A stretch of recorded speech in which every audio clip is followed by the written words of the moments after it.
You wake slowly, the coarse straw beneath you prickling your skin through the thin linen of your nightshirt.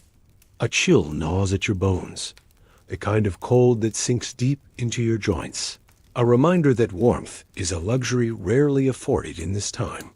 Your eyelids flutter open as the faint, gray light of dawn filters through the uneven gaps in the wooden walls of your home. The smell greets you immediately. A potent blend of sweat, damp earth, hay, smoke, and the unmistakable tang of animals that share this cramped space. Chickens cluck nervously, their soft footsteps pattering across the dirt floor, while the low grunt of a pig echoes from the corner where it slept through the night. You are not alone. Your siblings shift and murmur beside you, also roused by the chill and the early stirrings of the day. The eldest brother scratches his scalp, brushing away the small scuttling creatures that have made your hair their home overnight. Lice, fleas, and other tiny pests are an inseparable part of life here.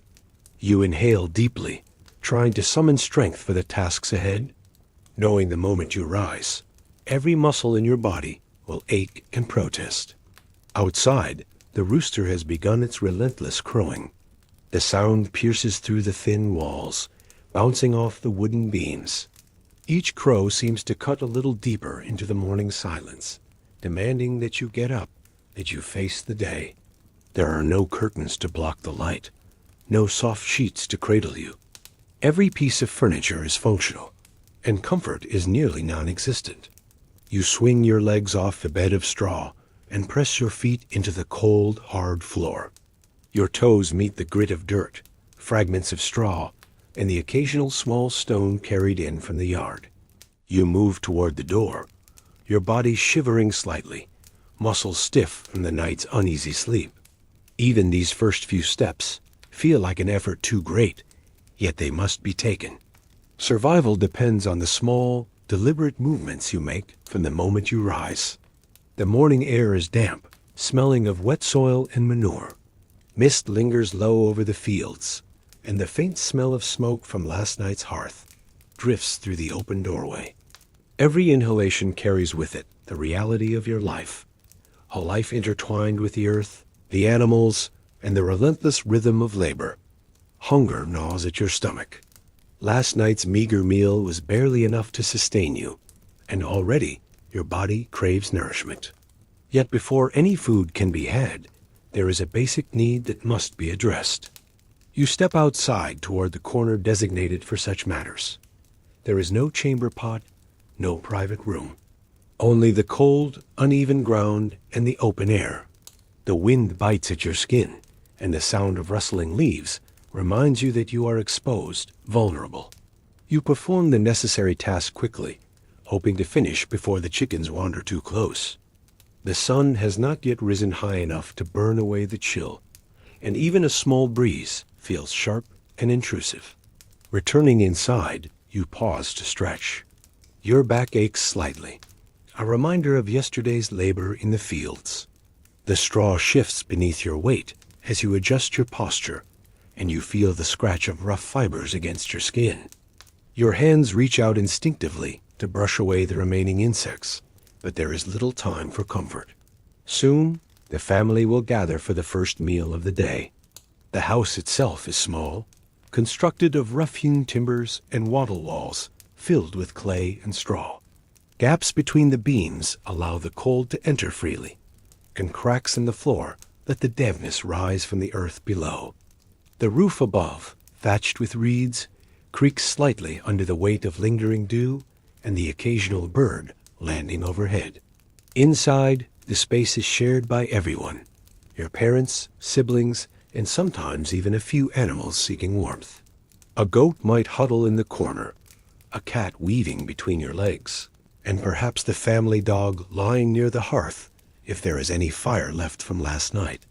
There is no privacy here.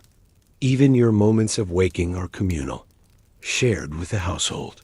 Sounds mingle freely. The cough of an older sibling, the soft rustle of clothing, the low hum of a parent preparing for the day. The boundaries of personal space are fluid, dictated more by habit and tolerance than by any sense of individual comfort. As you prepare to stand fully, your mind begins to anticipate the day ahead. Every motion, from stretching your arms to adjusting your simple tunic, is measured and deliberate. You must conserve strength for the tasks that will follow. Outside, the first signs of light gradually illuminate the yard. Dew clings to the grass, making it slick underfoot. You can hear the soft drip of water from the roof and the distant lowing of cows waiting to be milked. Life begins slowly but relentlessly. You pause by the small hearth in the center of the house, noting the faint glow of embers still holding warmth from the previous night. Smoke curls upward from a barely smoldering fire, carrying with it the scent of ash and charred wood. You inhale, letting the warmth soothe your stiff muscles for a brief moment. Yet even here, there is no comfort like modern life would offer. The fire is small, its warmth barely reaching the far corners of the room. Every breath carries the chill from outside, mingling with the faint smell of cooking from last night's meager supper.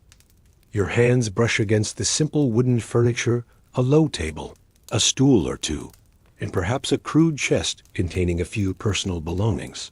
Everything has a purpose. There is no decoration, no luxury. You notice the imperfections, scratches from past years, a small crack where moisture has crept in, and the uneven surface of the floorboards. These details, mundane to the modern eye, define your reality. They are the boundaries of your daily life. The family begins to stir more actively now. Voices are soft but persistent, a mixture of yawns and gentle reminders that it is time to rise. Younger siblings stretch and squeak, testing their small limbs, while older ones already begin whispering plans for the day, feeding animals, fetching water, or preparing tools for the fields. You take a deep breath and steady yourself. Every day begins in this delicate balance between discomfort, necessity, and endurance. Outside, the world is still waking. Mist rises from the fields, giving the landscape a gray, almost ethereal quality. Birds flit through the morning air, and the faint braying of a donkey carries across the village. Every sound is sharper in the early hours, each noise amplified by the quiet that surrounds it. The rooster crows again, a reminder that the day waits for no one. That survival depends on your response, each small signal the morning delivers. Slowly, you bend to gather your strength fully. You rub your arms to awaken circulation, arch your back, and flex your fingers, which already feel stiff. The straw shifts beneath your feet as you adjust your stance. A sudden gust of wind from a gap in the wall makes you shiver, and you pull your simple tunic tighter around your torso. Even as you stand fully, aware of the day ahead, there is a strange sense of rhythm here, a pattern repeated countless times across generations. This is the life you were born into, cold, uncomfortable, and demanding. Yet it is familiar. You inhale again, letting the morning air fill your lungs, and step toward the doorway, ready to face the labor, hunger, and small victories that will define the next hours. The first step outside is always the hardest. The cold bites through your thin shoes and your bare ankles. Mud squishes between your toes as you move toward the yard. Chickens scatter at your approach, clucking nervously, and a pig grunts as it rises from its corner. The wind carries with it a mix of smells: earth, dung, smoke, and faintly, the distant scent of bread baking in another household.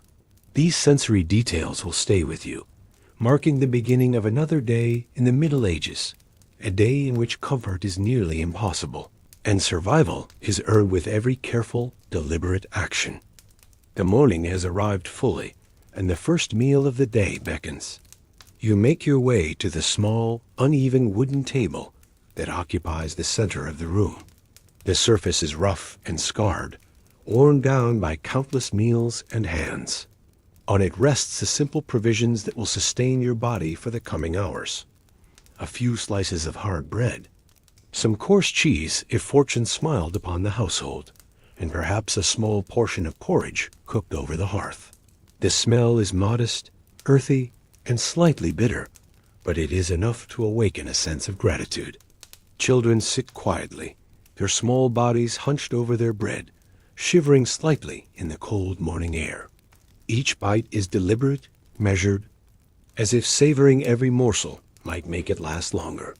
Their faces are streaked with dirt from yesterday's work and play, and the occasional fly lands briefly on their exposed skin before flitting away. The eldest sibling whispers instructions to the younger ones, ensuring no crumb is wasted, no morsel overlooked. You tear off a piece of bread, feeling the hard texture resist against your teeth. It is dry, almost bitter in some places, but you chew slowly, aware that nourishment is vital. Hunger gnaws insistently, a sharp reminder of last night's meager supper. The porridge, thin and watery, is lukewarm from the pot, its consistency grainy and uneven. You scoop it up carefully with a wooden spoon, careful not to spill onto the floor where it would be wasted. The taste is plain, earthy, but sustaining. Every bite fills a part of the emptiness that gnaws at your stomach, yet it is far from satisfying in a modern sense. Outside, the first rays of sunlight struggle through the mist, casting long gray shadows across the yard. The air is crisp, carrying the faint scent of damp earth and smoke from neighboring hearths. You hear the low murmur of other households beginning their day. A cow lowing, the clatter of buckets against wooden staves, a rooster's insistent crow in the distance. The sounds are familiar, comforting in their constancy, yet they also carry the unspoken truth that the world is harsh and unforgiving. As you eat, your hands are never truly clean. The morning chores have begun, and small cuts from yesterday's labor itch and sting when touched. You brush away crumbs with fingers that have already been hardened by work, calloused and rough. Even the act of eating becomes a laborious task, requiring patience and endurance. Each swallow, each bite, is a small victory over hunger and discomfort. The family moves in a rhythm honed by necessity. The mother stirs the pot occasionally, adjusting the fire to maintain heat, mindful not to let the thin broth boil away or burn. She scolds gently when a younger child drops a piece of bread or spills some porridge, but her tone is soft, infused with the weariness of someone who has repeated these motions hundreds of mornings. The father, already dressed in his rough tunic and boots, sips weak beer or water, preparing mentally for the day ahead. Conversation is sparse. There is little energy to waste on frivolity when every action is tied to survival. You notice the small details around you. The bread, uneven and rough, carries the scent of grain and smoke from the oven. The cheese is pungent, a reminder of the livestock that provide sustenance but also constant labor.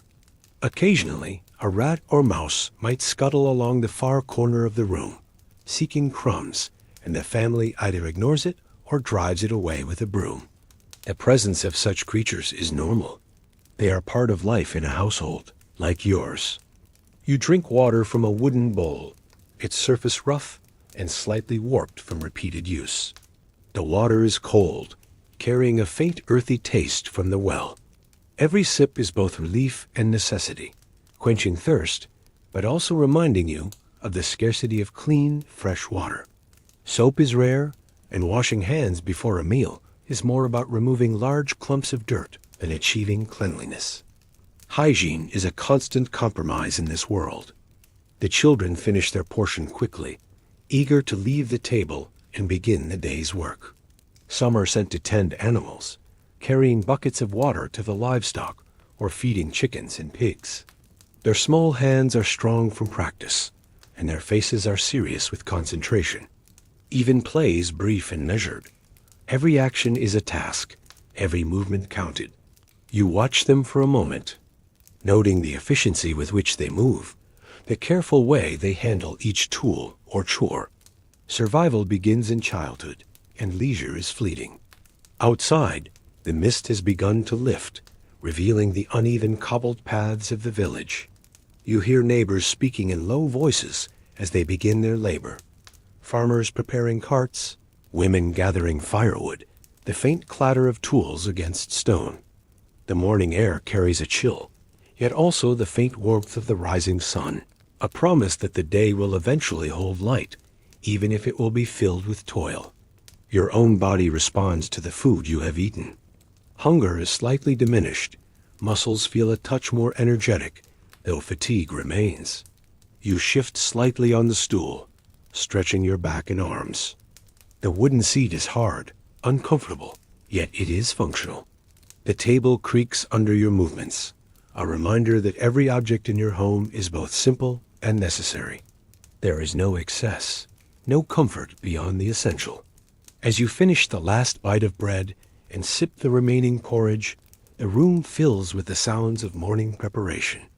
The mother stirs the pot for the final time, ensuring that any remaining food is secured for later use. The father organizes tools and supplies for the day's labor, checking rope, baskets, and plows. You gather your few personal items, perhaps a small knife, a cloth bag for food, or a simple wooden cup, and prepare to leave the relative warmth of the house for the cold and unpredictability of the outside world.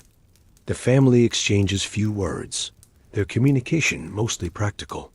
A reminder here, an instruction there, and then silence, filled only with the low hum of activity. Every member of the household knows their role. Survival depends not on discussion, but on action.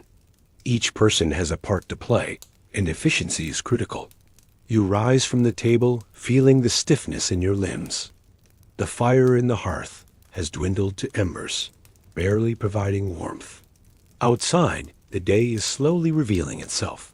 The fields glistening with dew, the livestock stirring, the distant hills cloaked in morning mist. The taste of the simple breakfast lingers in your mouth. The dryness of bread, the faint bitterness of beer, the earthy tang of porridge. It is nourishment, not pleasure, yet it is enough to prepare you for the labor, discomfort, and endurance that await. As you step toward the door, you take one last moment to breathe in the room's mixture of smells: smoke, hay, damp wood, and the faint remnants of yesterday's meals. It is a complex, earthy aroma that will remain with you throughout the day. The door creaks as you open it, letting in a rush of morning air, carrying with it the promise and challenge of survival in this unforgiving medieval world. The moment you push open the door, the full chill of the morning greets you. The air is crisp, carrying the earthy scent of damp soil and the faint tang of manure from the livestock in the yard. Dew clings to every blade of grass, soaking through the thin soles of your worn shoes and chilling your feet. The ground is uneven, soft in places, muddy in others, making every step a careful calculation.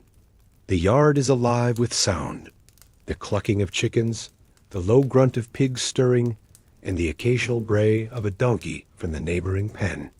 The sun has not yet fully risen, and a pale light diffuses across the village. Mist hangs low over the fields, weaving through the wooden fences and crooked cobblestone paths. Each breath you take carries the sharp scent of morning moisture, mingled with the faint aroma of smoke from hearths that have been tended through the night. Even the faint rustling of leaves in the trees seems louder, sharper in this quiet, early hour. Stepping carefully across the yard, you notice the animals stirring around you. Chickens scatter nervously at your approach, scratching at the soil in search of insects. Pigs root through the straw, snorting softly.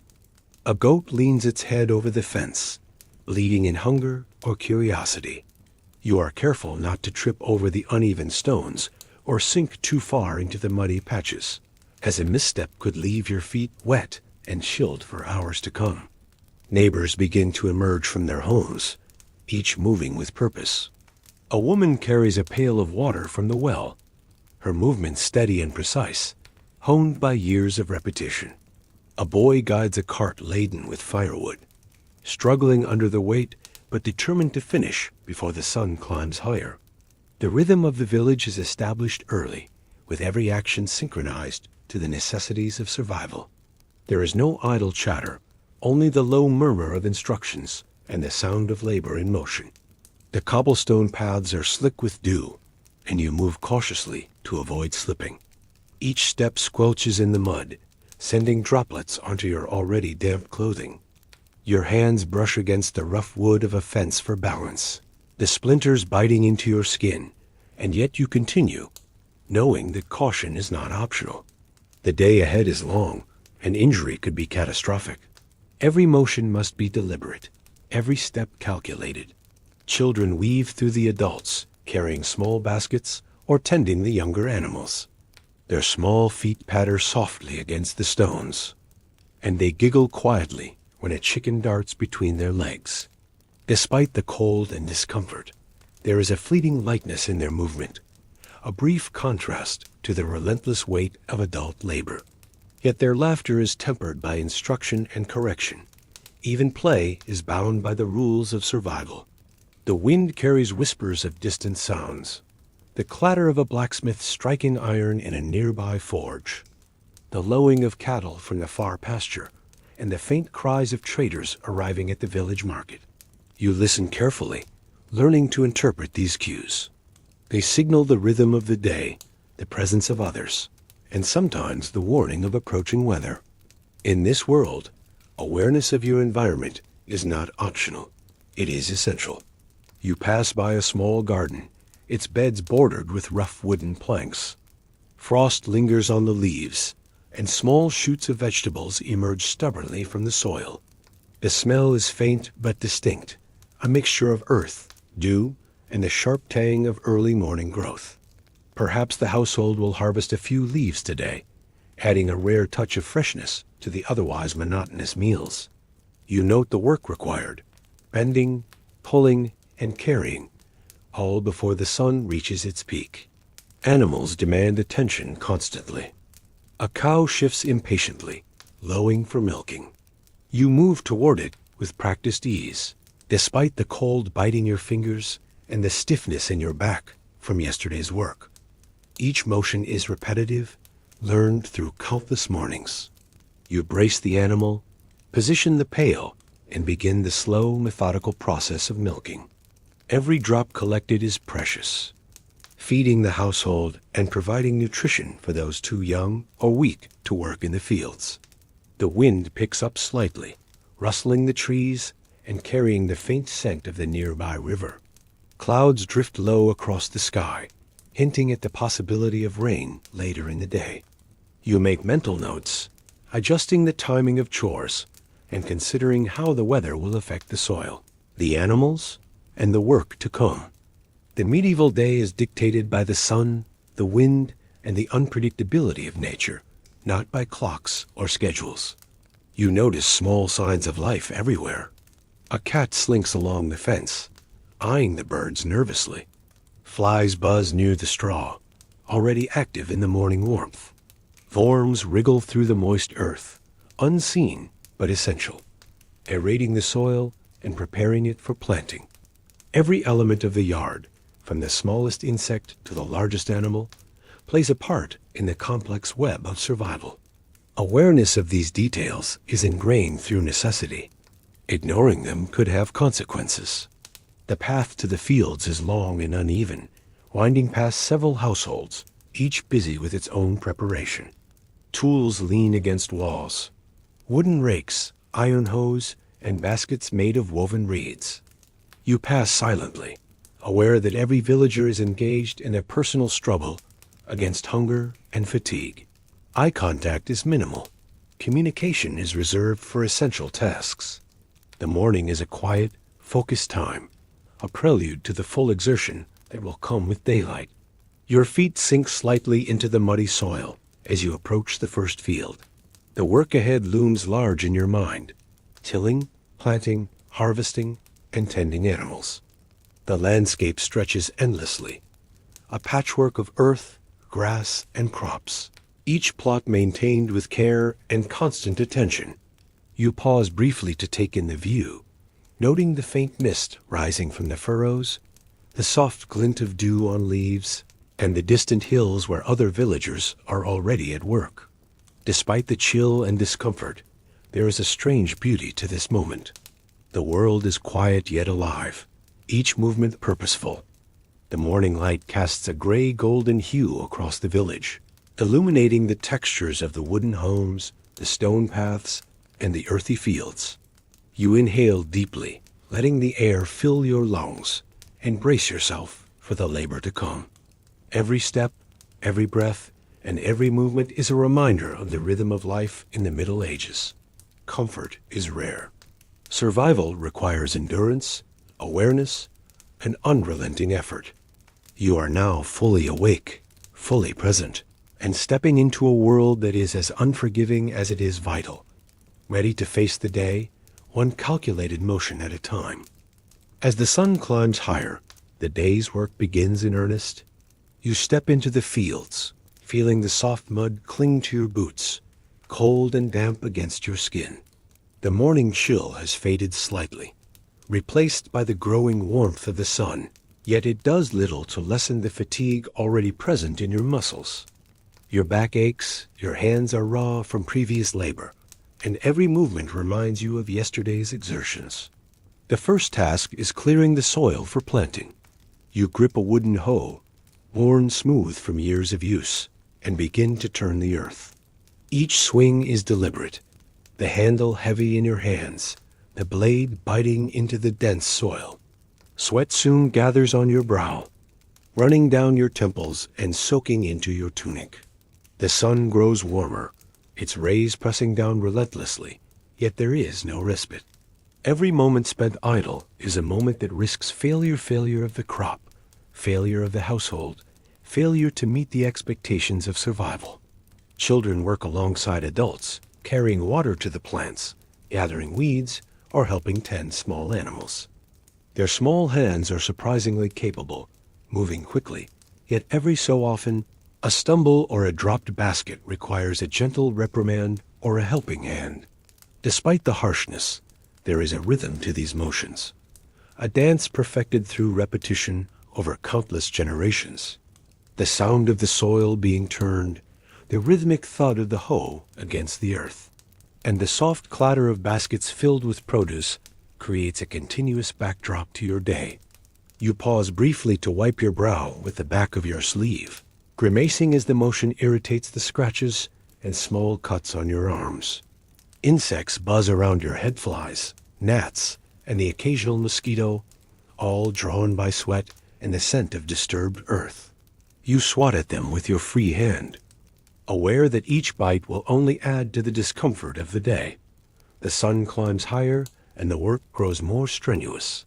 You lift heavy bundles of hay, feeling the strain in your arms and shoulders with every step. The weight is unforgiving, yet each bundle must be moved. Dropping one risks damage or loss, and the responsibility is yours alone. Your hands are calloused, hardened by repetition, yet raw in some places from friction and the occasional scrape. You grit your teeth and continue, the rhythm of labor shaping the cadence of your breath. Around you, the fields stretch endlessly. The soil is uneven, dotted with small rocks and divots that threaten to trip you if you are not careful. The crops require constant attention, weeding, watering, and protection from pests. Each action is physically taxing and mentally exhausting, yet it is necessary for the survival of your family. You glance at the horizon, noting the faint outlines of neighboring fields and the occasional figure bent in toil, each person engaged in the same relentless struggle. A sudden gust of wind carries dust and debris across the field. You pause to steady yourself, inhaling sharply as the particles sting your eyes and throat. The heat of the day intensifies, and your breath comes in labored rhythm with the swinging of your tools. Even small tasks, like tying bundles of hay or moving stones, become exercises in endurance.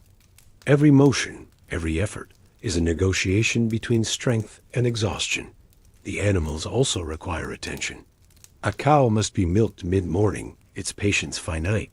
You approach slowly, speaking in low, soothing tones, your hands steady as you secure the pail and begin the process. Each drop of milk collected is precious, sustaining the household and occasionally traded at the market for goods you cannot produce yourself. The task seems simple, yet after hours of labor in the fields, it is a challenge, and the animal's weight and movements demand constant adjustment. Children occasionally bring small baskets of eggs, careful to avoid breaking them. You take them gently, inspecting each one for cracks or damage. Even this small responsibility carries weight. Every resource in the household is valuable, and waste is a risk that cannot be afforded. The rhythm of life is a constant negotiation with the demands of work, the limitations of the body, and the inevitability of nature. Around midday, the sun is nearly overhead, and the heat presses down relentlessly. The sweat running down your back soaks into your clothing, leaving it heavy and sticky. Your arms ache from repeated lifting. Your legs burn from bending and carrying. The strain is constant, and yet there is no choice but to continue. You pause for a brief sip of water, the wooden bowl cold in your hands, and feel the relief as it quenches a fraction of your thirst. Every gulp is measured, mindful not to waste a drop. The rhythm of labor continues, hoeing, lifting, carrying, tying, and bending. You notice small victories. A field cleared of weeds, a bundle properly tied, a cow successfully milked. These achievements are modest, yet in the medieval world, they are significant. Each completed task brings you closer to survival. Each mistake carries consequences that can be felt immediately. The landscape around you is alive. Birds swoop low over the fields, insects buzz relentlessly, and the wind whispers through the trees, carrying with it the faint scent of distant forests and rivers. You move through this world with awareness, every step measured, every motion deliberate. Nature is both ally and adversary, offering sustenance while demanding constant effort and vigilance. By mid-afternoon, exhaustion begins to take its toll. Your muscles tremble slightly, fatigue setting in. You shift weight from foot to foot, stretching your back and shoulders, and briefly close your eyes to focus on breath and rhythm. Even this small respite is fleeting. The day demands continued action. Your mind drifts occasionally, imagining the comfort of a soft bed or a warm meal, yet reality presses back. The work must be done. Around you, the community moves in a silent, efficient pattern. Each household performs its labor, each member contributing to the shared goal of survival. There is no competition, only parallel struggles, a collective endurance tested by sun, soil, and necessity. The sounds of the day, the clatter of tools, the lowing of animals, the soft rustling of leaves, create a continuous hum, a backdrop to the individual efforts of countless villagers.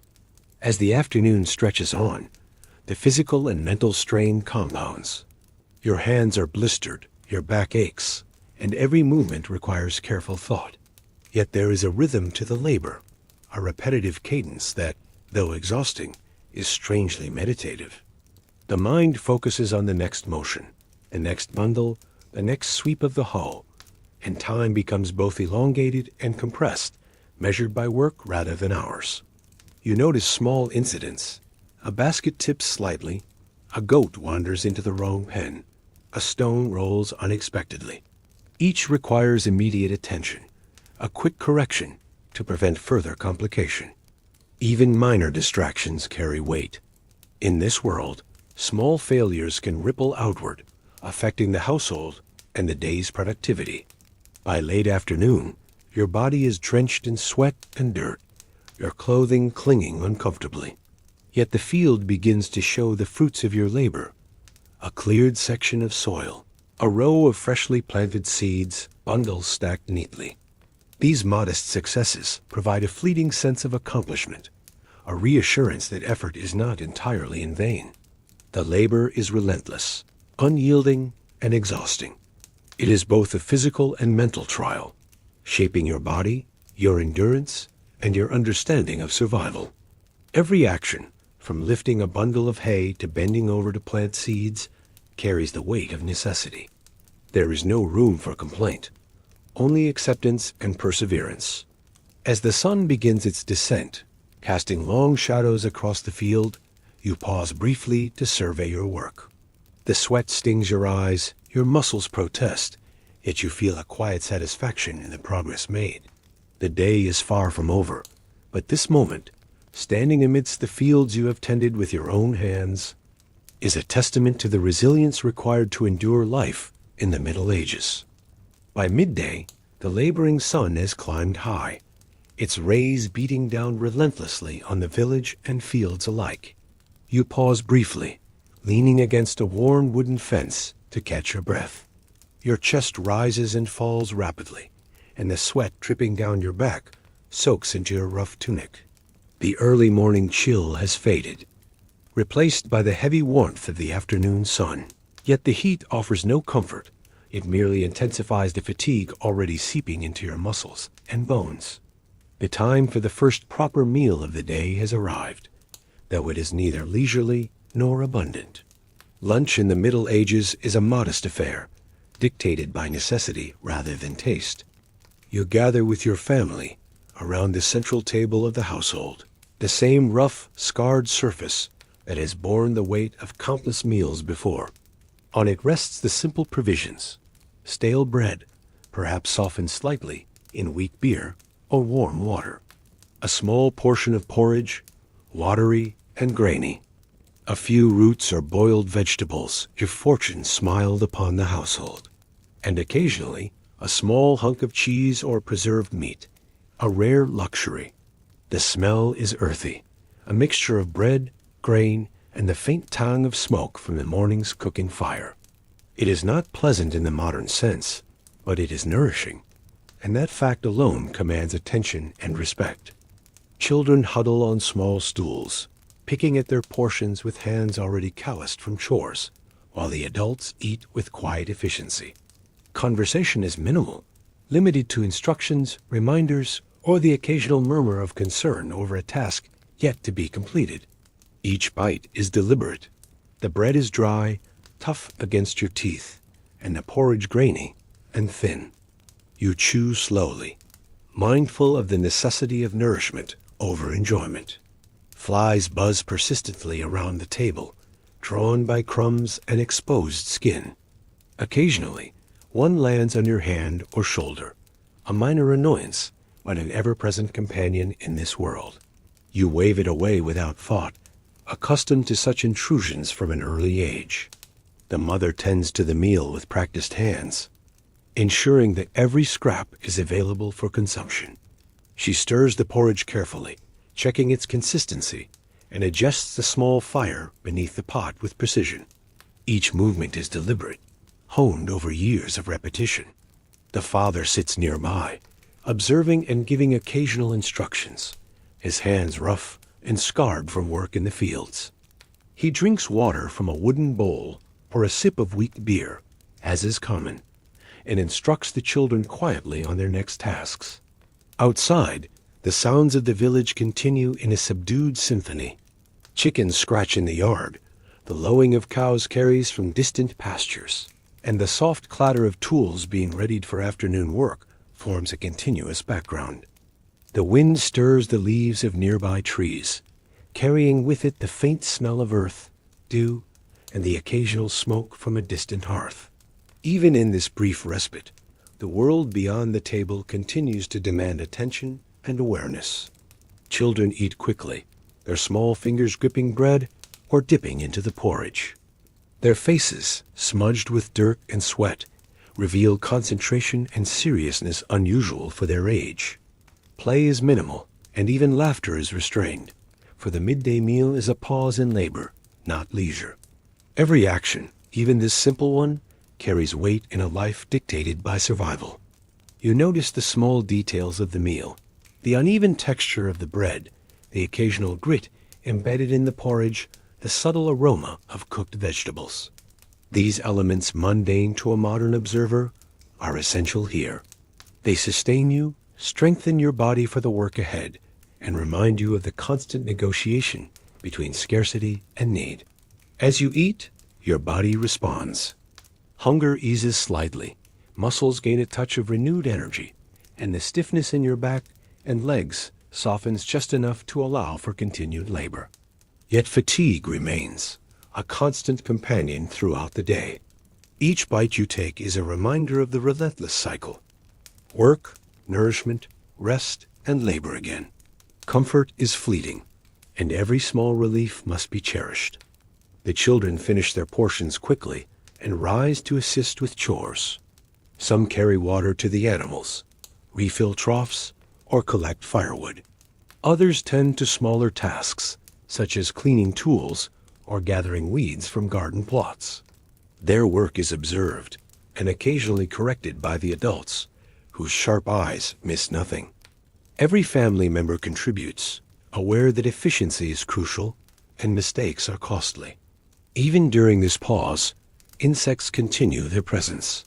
Flies hover over the table, gnats settle briefly on exposed skin, and the occasional mosquito bites unnoticed until a sudden sting reminds you of its presence. Rats may scurry in the far corners of the house, drawn by crumbs or discarded food. These minor irritations are accepted without complaint, a natural part of the environment in which survival is forged. Water is scarce, and each sip from a wooden bowl is measured, savored, and often rationed. There is no abundance of fresh, clean water as in modern times, and drinking must be both practical and careful. The act of drinking becomes a small exercise in self-control, balancing the immediate need to quench thirst with a long-term need to conserve. The midday light streams through gaps in the walls, illuminating particles of dust floating lazily in the warm air. Shadows stretch across the room, creating a muted tapestry on the floor and walls. You observe these details, the movement of light and shadow, and find in them a quiet rhythm, a reminder that even in the harshness of life, beauty and order exist. After finishing the meal, there is a brief moment of respite. You wipe your hands on a rough cloth, careful not to waste even the smallest fragment of bread or porridge. The fire in the hearth, now reduced to glowing embers, is stirred gently to maintain warmth, particularly if the day grows cool again. Tools are inspected, baskets checked, and animals observed to ensure they have sufficient food and water. Even this brief pause is filled with observation and planning. The afternoon labor awaits. More work in the fields, tending to animals, repairing structures, or preparing for the unpredictable elements. Every action is measured, every motion purposeful. There is no time for idleness, for survival is constant and unforgiving. Outside, the village hums quietly with coordinated effort. Neighbors tend their fields, carry water, and prepare for the continuation of the day. Voices are low and practical, punctuated occasionally by the clatter of tools or the bray of a donkey. Awareness of surroundings is critical. Any lapse in attention could result in injury, lost resources, or missed opportunity. As you stand to leave the table, you feel the slight relief of nourishment, but also the weight of continued labor pressing down. Your muscles are slightly strengthened, your stomach more comfortable, yet fatigue is merely delayed, not eliminated. You gather your simple tools, perhaps a basket or a small hoe, and step toward the yard, where the sunlight has fully illuminated the uneven, muddy ground. Every step is careful, every breath measured. The work continues unyielding, as it always has and always will. The midday meal, though brief and modest, has restored a fraction of your strength, providing the necessary fuel to endure the second half of the day.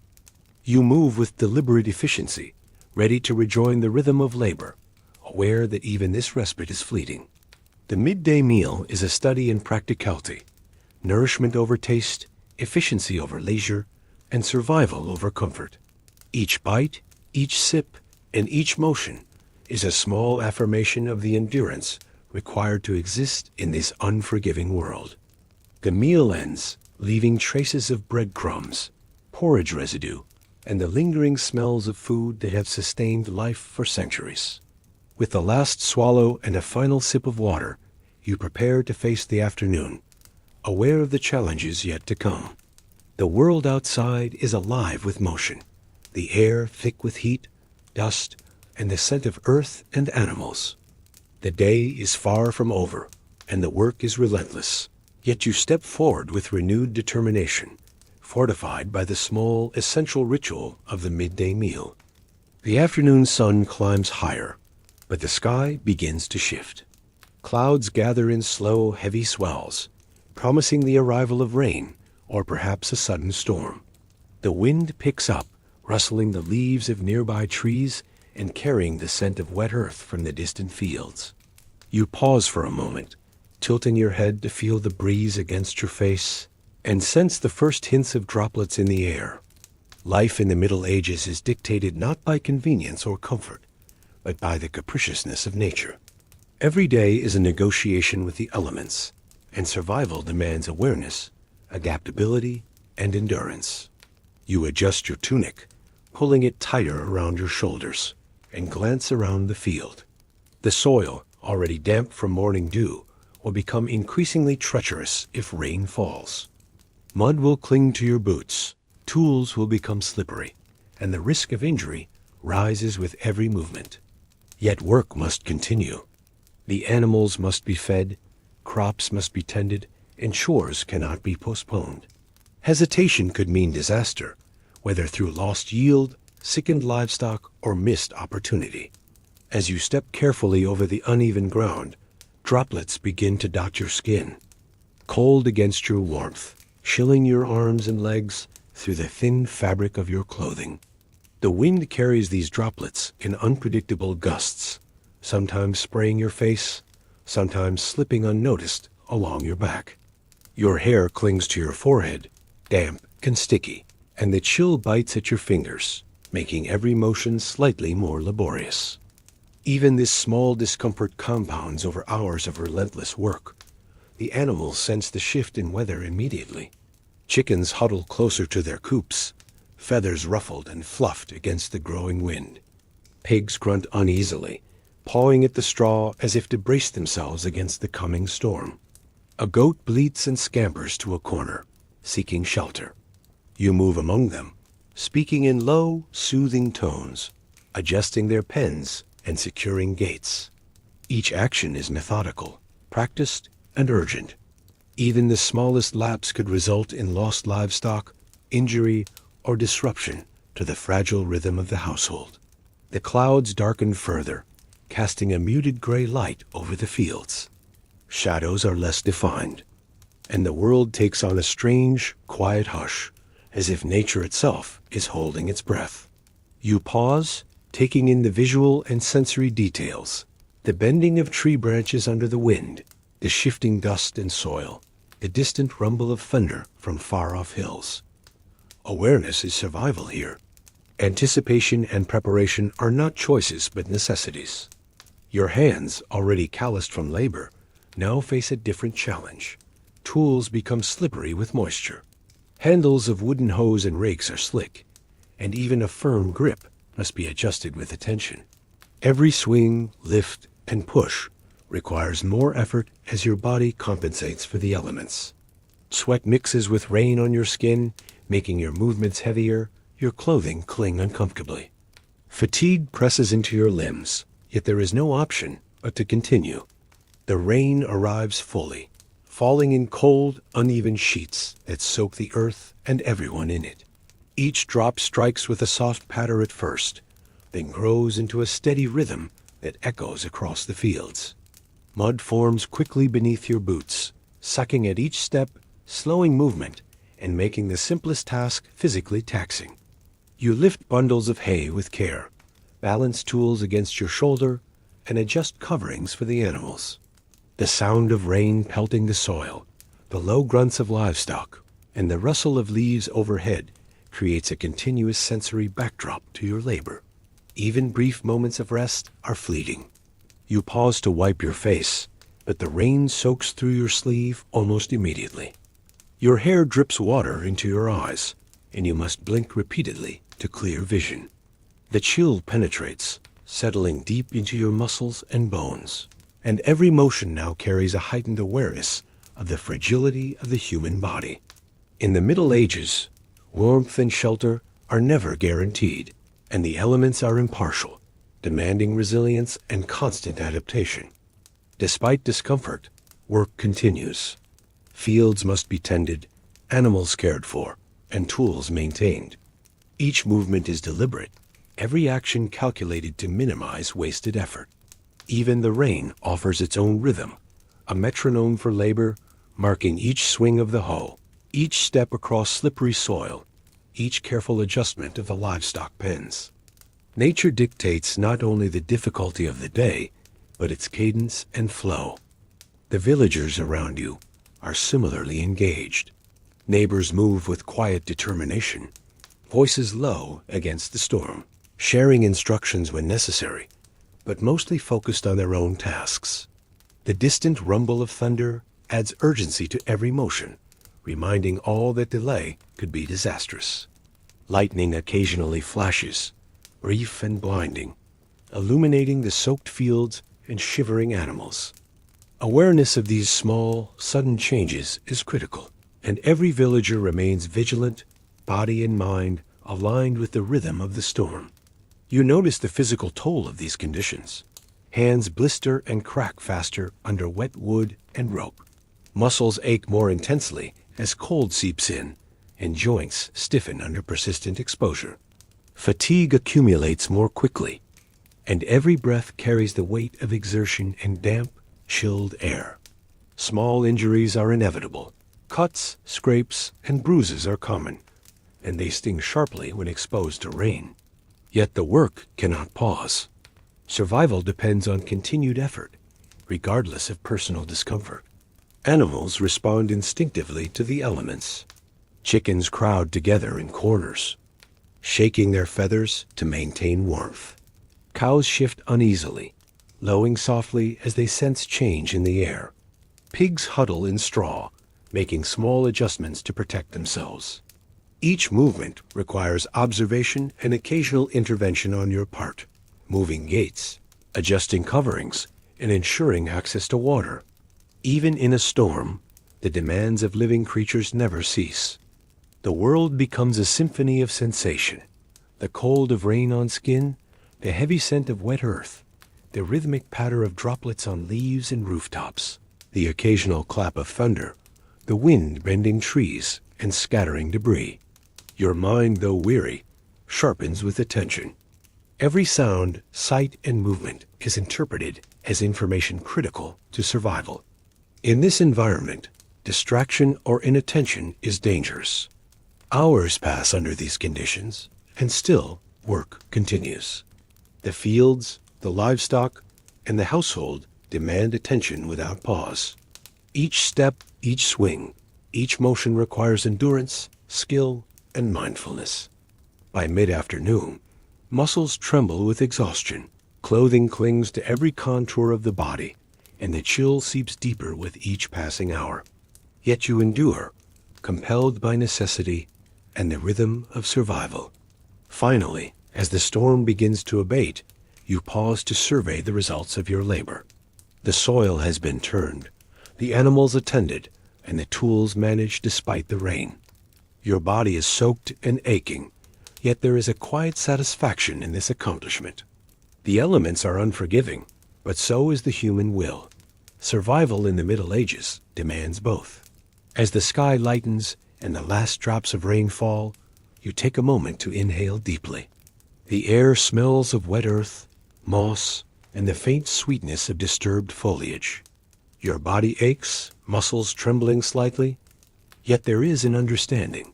The storm, like every challenge of medieval life, has been faced, endured, and survived. You step carefully across the mud, ready to continue the day, aware that the elements remain an ever-present force, shaping every motion, decision, and breath. Even after the storm has passed, life in the Middle Ages offers no reprieve from another persistent reality, the constant threat of disease and the daily struggle with hygiene. Your body is damp and chilled from the rain, clothing sticking to your skin in uncomfortable patches. You notice the small cuts and scrapes gathered over the last hours of labor, already stinging as air and moisture touch them. These minor wounds are more than mere discomfort. They are potential gateways for infection, an ever-present hazard in a time before modern medicine. Water is scarce, and even when it is available, it is rarely clean. Wells, rivers, and rainwater collected in barrels are the primary sources, often contaminated with bacteria, animal waste, or chemicals from the soil. You wash your hands in a shallow basin, rubbing vigorously, but the process is as much symbolic as functional. Soap is a luxury, and thorough cleaning is almost impossible. Dirt, sweat, and grime cling stubbornly to your skin, a constant reminder of the environment in which you live. The smell of unwashed bodies permeates the household and the village. Clothing, seldom laundered thoroughly, carries the scent of sweat, smoke, animals, and earth. Hair is oily and often riddled with lice. Flies and other insects, drawn to food, waste, and body warmth, settle on exposed skin without invitation. These conditions are normal, accepted as part of life, yet they contribute to the pervasive discomfort and constant threat of disease. Your stomach grumbles faintly as you consider the meals of the day. Even the freshest food carries risk. Improper storage or contamination can cause illness. Cheese may harbor bacteria, bread can grow mold, and vegetables can carry parasites from the soil. Food poisoning is common, and even minor episodes can weaken the body, leaving it more susceptible to other ailments. Awareness of these risks is constant. A mental note is crucial as any physical preparation. Within the household, care is taken to manage waste. The chamber pot is emptied daily, and refuse is often burned or discarded far from the home. Yet the proximity of animals, the muddy yards, and a lack of sanitation create inevitable exposure. Flies and vermin are drawn to human waste and food scraps alike, acting as vectors for disease. You swat them away, but they are persistent, a reminder that nature does not forgive human neglect. Even in moments of rest, discomfort persists. Your back aches from hours of bending and lifting. Feet are sore from walking over uneven, muddy terrain, and hands are blistered and raw. Cuts sting in the damp air, and the cold seeps into joints, making every movement slightly more painful. Fatigue and discomfort are constant companions, shaping every thought and motion throughout the day. The air carries the faint but unmistakable scent of illness. Smallpox, measles, and fevers are known to sweep through villages, often with devastating effect. Children are especially vulnerable, their immune systems weak and their bodies small. Adults, though hardened by years of labor and exposure, are not immune. A single illness can halt work, deplete food stores, and endanger the survival of an entire household. The threat is invisible yet ever present, a shadow hovering over every interaction and task. You pause to inspect minor injuries, a small cut on your hand, a scraped knee, a blister forming on your palm. These are trivial in a modern context, but carry heightened significance here. Infection can set in quickly, turning a minor inconvenience into a life-threatening situation.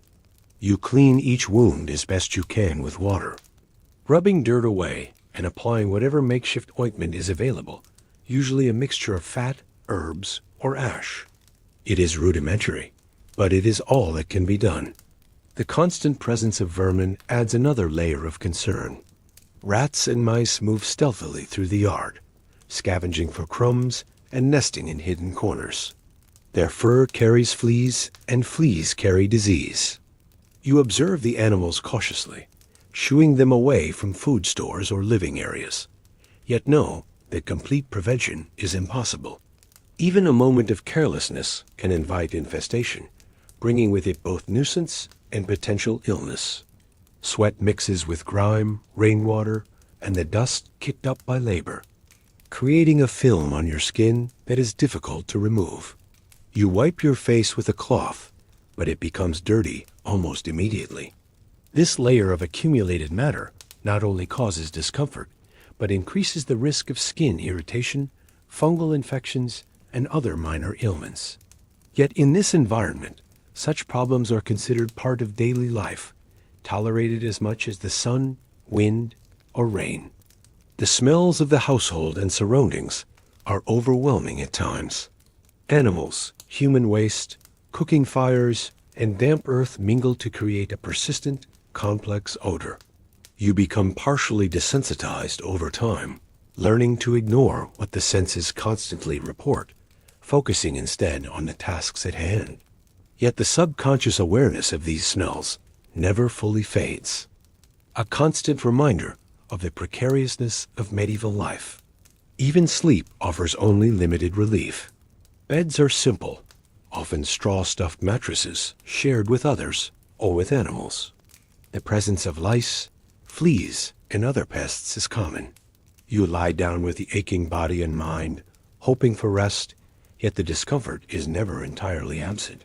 Sleep must be efficient, restorative, and brief, for dawn brings the same routine of labor, sustenance, and vigilance once more. Diseases lurk in every corner.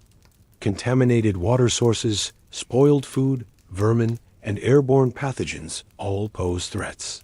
Illnesses spread quickly in the close quarters of village life, often with fatal consequences. Hygiene practices, limited as they are, can only mitigate rather than eliminate these risks. The awareness of vulnerability to sickness is constant, shaping behavior, movement, and the allocation of limited resources. Despite these challenges, life continues. Work cannot pause, and care for family and livestock cannot be deferred.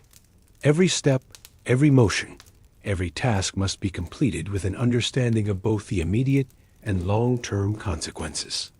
Your body is a tool, your mind a guide, navigating a world where discomfort, disease, and labor are inseparable from existence. Even minor relief is fleeting. You wash hands briefly, adjust clothing, and tend to small injuries.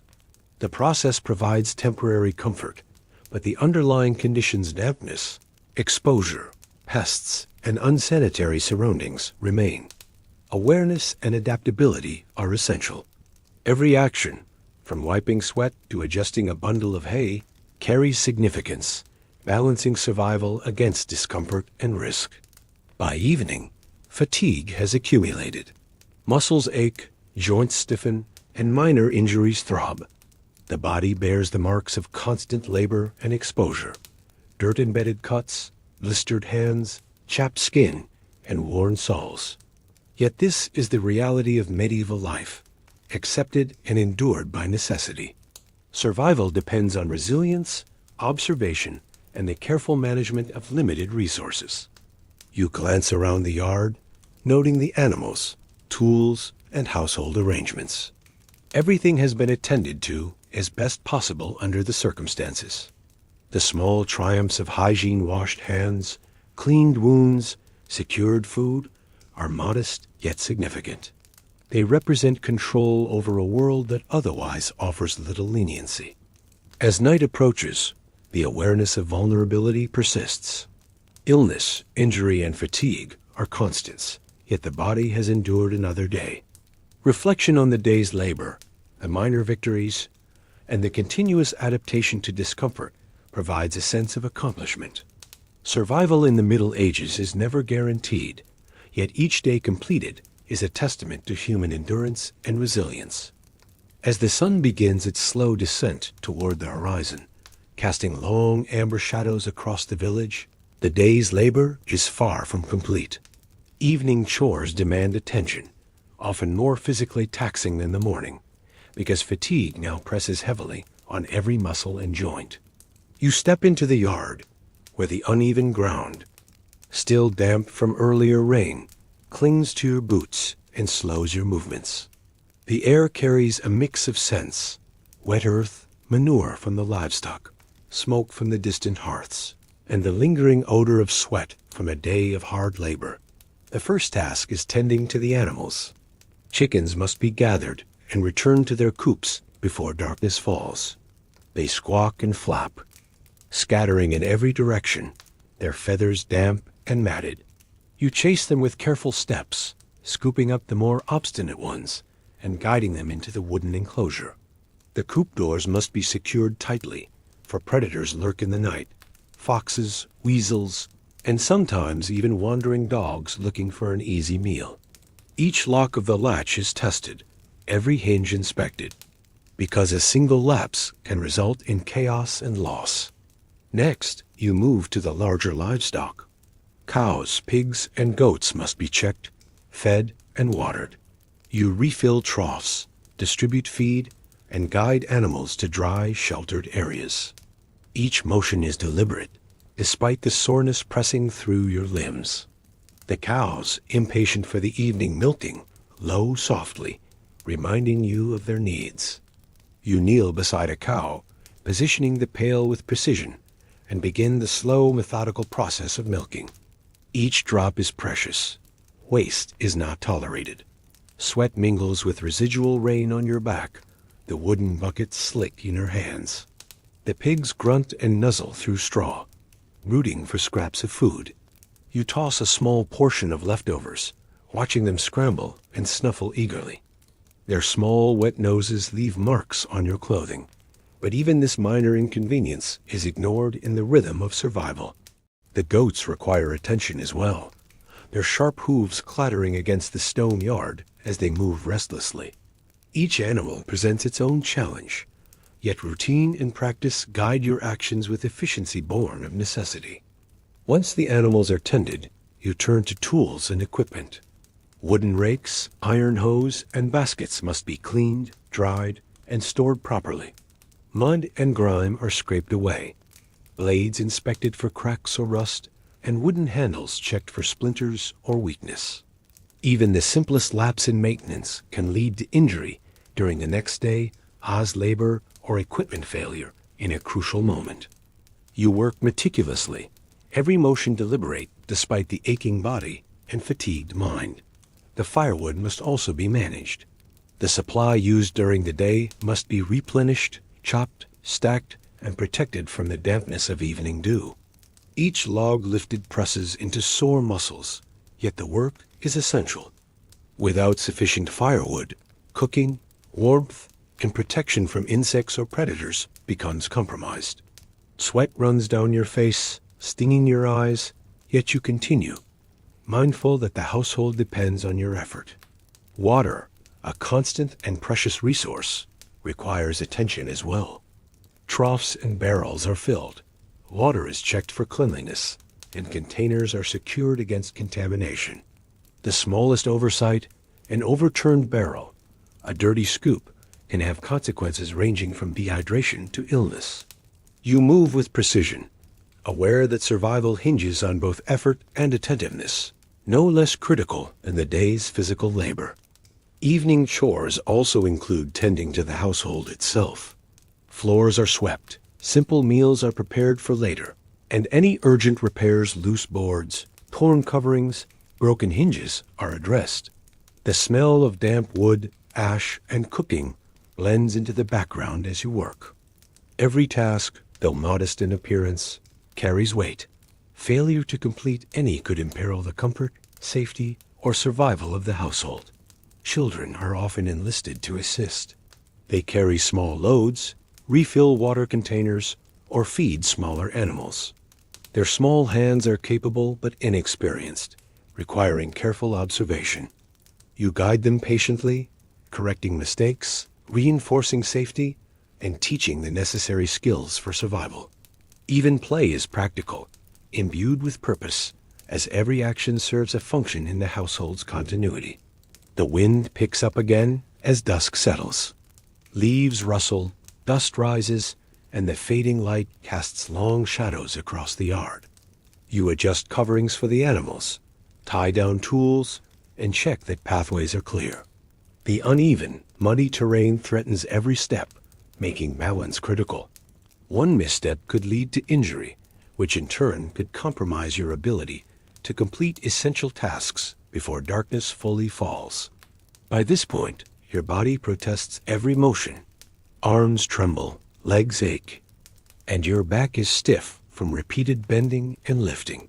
The skin is raw, hands blistered, and minor scratches sting in the evening air. Yet despite discomfort, the chores demand completion. There is no pause for leisure, no room for delay. Survival is a continuous negotiation between exhaustion and necessity. As darkness deepens, torches or small hearth fires are lit. Shadows dance across walls and uneven ground, adding another layer of complexity to movement. Animals become more restless, sensing the approach of night. Chickens huddle tightly, cows shift their weight uneasily, and pigs snuffle through straw in search of warmth and comfort. You move among them with careful attention, adjusting coverings, distributing feed, and ensuring that every creature is safe for the hours ahead. Even the smallest errors can have consequences. A door left unsecured, a trough unfilled, a bundle of hay left exposed, all can result in loss or hardship. Your movements are deliberate, honed by experience and necessity. The wind bites at your skin, a dampness clings stubbornly to clothing, and your muscles burn with effort, yet the tasks must be completed. By late evening, most chores are done. Tools are stored, animals are secured, firewood is stacked, and water is replenished. You pause briefly to survey the yard, noting the results of labor and the small triumphs achieved despite fatigue, weather, and the relentless demands of survival. There is a quiet satisfaction in knowing that the household is prepared for the night, even as your body aches and the mind grows weary. Dinner or a small evening meal follows, often simple. Bread, a small portion of porridge, perhaps some preserved vegetables or meat. The aroma is faint but grounding, a reminder of sustenance earned through hours of effort. Flies and insects hover persistently, yet their presence is ignored, a normal part of life in this environment. Eating is functional, not pleasurable, providing the energy needed for the remainder of evening tasks or preparation for sleep. After the meal, minor repairs are attended to. Roofs, fences, and simple structures are inspected for damage caused by wind or rain. Any weaknesses are patched or reinforced using available materials. Even small actions, like tying down a loose board or adjusting a gate latch, carry significance in maintaining safety and continuity. Finally, preparations for night begin in earnest. Hearth fires are adjusted, lanterns or torches are readied, and sleeping areas are checked. Animals are given one last feed, water is replenished, and the household is brought to a state of readiness. Every motion is careful, deliberate, and precise, ensuring that the family and livestock are secure until dawn. Even as chores conclude, the awareness of danger and necessity remains. Darkness brings with it both rest and risk, predators, cold, and vulnerability. The evening routine is as much about preparation as labor, an extension of the day's relentless demands. You step back, surveying the yard, the animals, the tools, and the household, and find a small moment of satisfaction. Though exhausted, you have met the day's requirements, adapted to the weather, tended to animals, maintained equipment, and prepared the household for night. Survival in this world is unceasing, demanding, and unforgiving. Yet small moments of accomplishment and control provide brief solace. The evening chores, tedious and laborious, are completed with precision, endurance, and awareness, closing another chapter in the relentless rhythm of medieval life. With the animals secured and the household prepared for night, your duties shift briefly toward the village itself. Life in the Middle Ages is never isolated. Survival depends not only on personal labor, but also on the cooperation, observation, and relationships formed within the community. Even as fatigue tugs at your body, the responsibilities of interaction remain unavoidable. As you step onto the narrow dirt path leading toward the village center, the fading light bathes the crooked wooden houses in muted gold. Their thatched roofs sag under the weight of age and moisture, their walls patched with wattle and daub, their doors unevenly hanging on creaking hinges. Smoke trails lazily from chimneys, mingling with the scent of livestock and damp earth. The ground beneath your feet is uneven, muddy in places, and littered with refuse. Flies gather persistently around discarded scraps, adding their constant buzzing to the low hum of evening voices. Neighbors gather at thresholds, exchanging words about the day's events.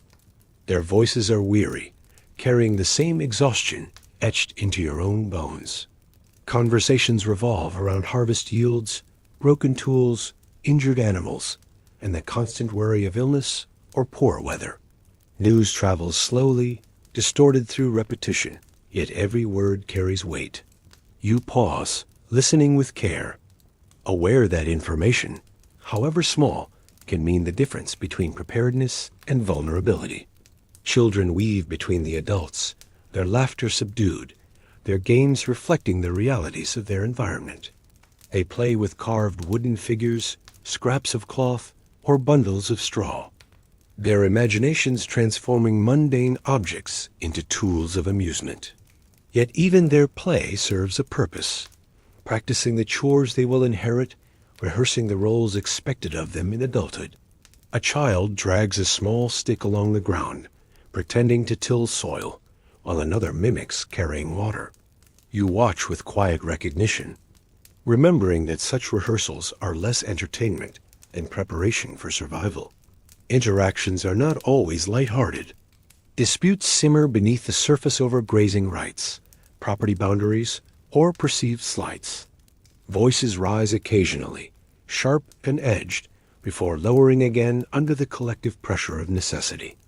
Conflict cannot linger long in a world where cooperation is essential, yet resentment is never absent.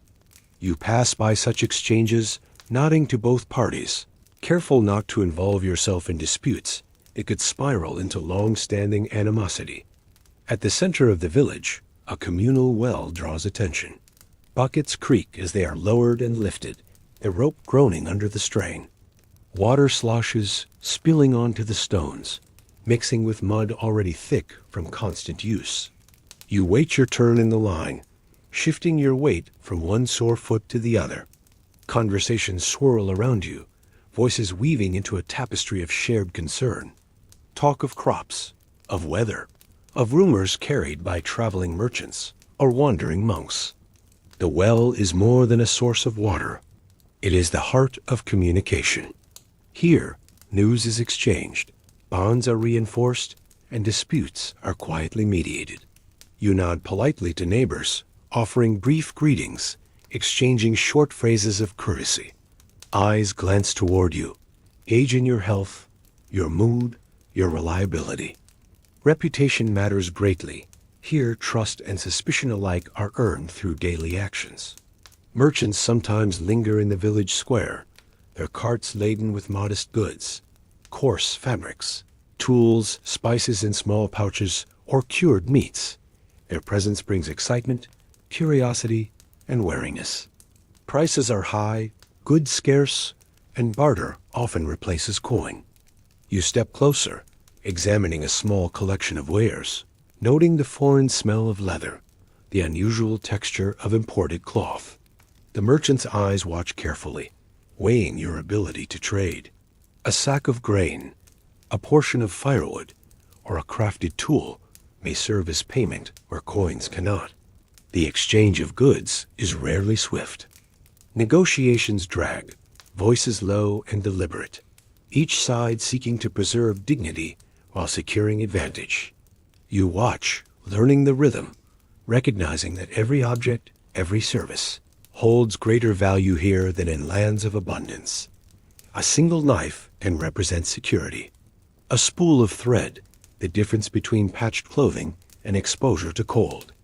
Priests or monks sometimes appear in the square as well, their robes worn, their voices solemn.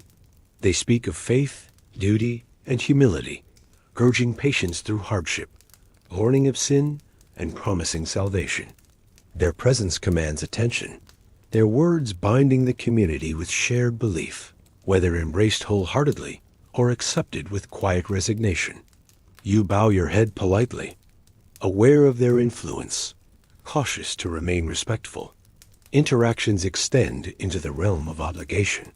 The village is bound by feudal ties, rents owed to lords, labor required for communal fields, and tithes for the church. Notices are spoken aloud rather than written, delivered in clear, authoritative tones. Heads nod, some reluctantly, others with resignation. You listen carefully, calculating what tasks will be demanded of you in the days ahead, what portion of your labor must be surrendered beyond your household. As dusk deepens, lanterns flicker to life in a few households.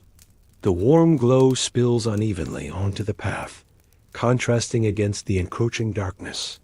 Shadows stretch long across the ground, merging into one another, turning familiar spaces into ambiguous shapes. Conversations grow quieter. Children are ushered indoors, and the sounds of daily life begin to wane. Yet still, the village hums with subdued activity. Final chores completed, doors secured, animals checked once more. You exchange final words with neighbors, small reassurances that bind the community. A nod, a shared observation, a promise to assist in the morning. Such gestures carry significance beyond their simplicity. Trust is built in these brief exchanges, forming invisible threads that hold the fragile balance of survival together. Without them, isolation would erode resilience, leaving households vulnerable to scarcity, illness, or danger. Returning to your own dwelling, you reflect on the interactions of the evening. They are not luxuries, but necessities, as vital as food, water, and shelter. Every word spoken, every glance exchanged, every trade or courtesy is part of a larger system, a web of reliance and obligation. In this world, to live alone is to court disaster. To live among others is to share both burden and support. The village itself, though humble and worn, embodies the essence of medieval survival. It is a collection of families bound not only by blood, but by shared struggle, hardship, and endurance. It sounds the creak of wood, the murmur of voices, the restless calls of livestock form a backdrop as constant as the turning of the seasons. It smells smoke, damp soil, sweat, and cooking fires become the scent of continuity, of persistence against adversity. As night fully settles, the village grows quieter still. The last conversations drift into silence, the last doors close with soft thuds, and the air fills with the crackle of hearth fires and the occasional bark of a distant dog. Darkness embraces the narrow paths, concealing refuse, smoothing the rough edges of the day, and preparing the stage for rest. Yet beneath the quiet, the web of interactions remains intact, woven tightly through necessity, trust, and shared endurance. You step inside your dwelling once more, closing the door behind you. The day's labors and conversations linger in your mind, a reminder that survival is not solely a matter of individual effort, but of community. Each interaction, whether warm, tense, or fleeting, anchors you to the fragile balance of medieval life. As comforting as the presence of the village may feel, danger is never far away in the Middle Ages. Life in this time is fragile, constantly shadowed by threats both visible and unseen. The day may end with conversation and warmth, but survival demands awareness of risks that lurk in the darkness and beyond the village walls. One of the most immediate dangers is illness. A single cough, a wound left untreated, or the sudden onset of fever can spiral quickly into tragedy.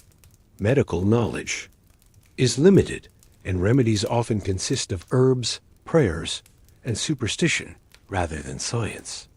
Infection spreads easily in cramped homes where families, animals, and belongings share the same space. The smell of damp straw and smoke conceals invisible dangers, bacteria, parasites, and contagions that thrive in such conditions.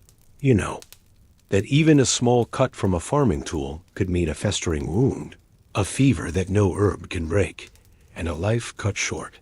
Beyond sickness lies the threat of hunger. Harvests are uncertain, weather unpredictable, and soil unforgiving. A single season of poor yield can mean shortages that linger for months. Bread grows smaller, broth thinner, and families ration every crumb. Malnutrition weakens bodies, leaving them vulnerable to illness and exhaustion. Hunger gnaws at strength and morale alike, turning neighbors toward quiet desperation. You remember tales of past famines, stories of withered fields, empty granaries, and desperate measures taken to survive. Even as your stomach feels full tonight, the shadow of scarcity never truly disappears. The threat of violence is ever present as well. Disputes within the village may simmer, but danger also comes from outside. Bandits who haunt the roads, soldiers seeking supplies, or raiders descending on unsuspecting settlements. The village itself is vulnerable, with no stone walls or strong fortifications, only wooden fences and communal watchfulness. Every traveler who passes through stirs a ripple of unease. Are they friend, foe, or opportunist? You remember warnings from elders. Never trust the road completely, for danger often wears a human face. Wild animals add to the risks. Wolves roam the forests, especially in colder months when prey is scarce. Their howls carry across the night, chilling and persistent, reminding villagers of their presence. Boars, too, pose danger with their strength and unpredictability. Even domesticated animals can become threats. An angry bull, a startled horse, or a sickened cow may injure or kill with frightening ease. Living close to animals means both reliance and risk, a balance that must always be respected. The elements themselves wage constant war against survival. Rain turns paths into rivers of mud, soaking through clothing, chilling bodies, and ruining stored grain. Storms tear at roofs, lightning sets fire to thatched homes, and snow buries entire villages. Under silence and frost, cold is a relentless predator, creeping into bones, stiffening limbs, and extinguishing the frail flames of poorly fueled hearths. Firewood is precious, blankets thin, and families huddle together to survive the long nights of winter. The fear of supernatural threats also hangs over medieval life. Belief in spirits, curses, and witches shapes perception of danger, adding layers of unseen risk. A failed harvest may be blamed not only on weather, but on a neighbor suspected of ill intent. Strange illnesses are whispered to be punishment for sin or the work of unseen forces. Though such fears are intangible, they shape decisions, relationships, and justice. You know that suspicion can be as dangerous as any physical threat, turning communities against themselves. War, too, casts its shadow. While distant battles may feel removed, armies on the march often leave devastation in their wake. Soldiers seize food, animals, and tools, demanding shelter without regard for the hardship they impose. Entire villages can be burned, fields trampled, and families scattered. Even when lords promise protection, the reality is that peasants often bear the cost of conflict without any share in its cause. You imagine the dread of hearing distant horns, the smoke of burning homes rising on the horizon, the rush to gather children and flee into the woods. Law and justice, intended to provide security, often bring their own dangers. Punishments are harsh, swift, and public, intended more to deter than to heal. Theft may mean mutilation. Accusations of heresy or witchcraft can lead to fire. To be caught in the wrong place, to be accused by the wrong person, can end life as surely as illness or famine. Survival depends not only on innocence, but on reputation, alliances, and sheer luck. Even within households, danger lurks. Fires kept for warmth and cooking can easily spread, turning a home into an inferno in minutes. Tools sharp and heavy cause injuries that cannot always be healed. Water from the well may carry disease. Food stored improperly may breed sickness. Every task, no matter how mundane, carries risk in a world where safety nets are few and consequences unforgiving. At night, these dangers feel even more pronounced. Darkness magnifies every sound: the rustle of leaves, the distant cry of Anne, Animal, the creak of wood. Shadows shift across walls, turning ordinary shapes into ominous figures. Villagers whisper prayers before sleep, asking protection against both seen and unseen forces. Doors are barred, shutters closed, yet fear lingers. In the silence between crackling flames, you are constantly aware that survival is never guaranteed. Each day is a negotiation with risk, a delicate balance between caution and necessity. Illness, hunger, violence, animals, weather, superstition, war, and accident. Each is a predator waiting at the edges of life. Together, they form a relentless gauntlet, shaping behavior, reinforcing caution, and instilling humility. Yet, despite these dangers, life persists.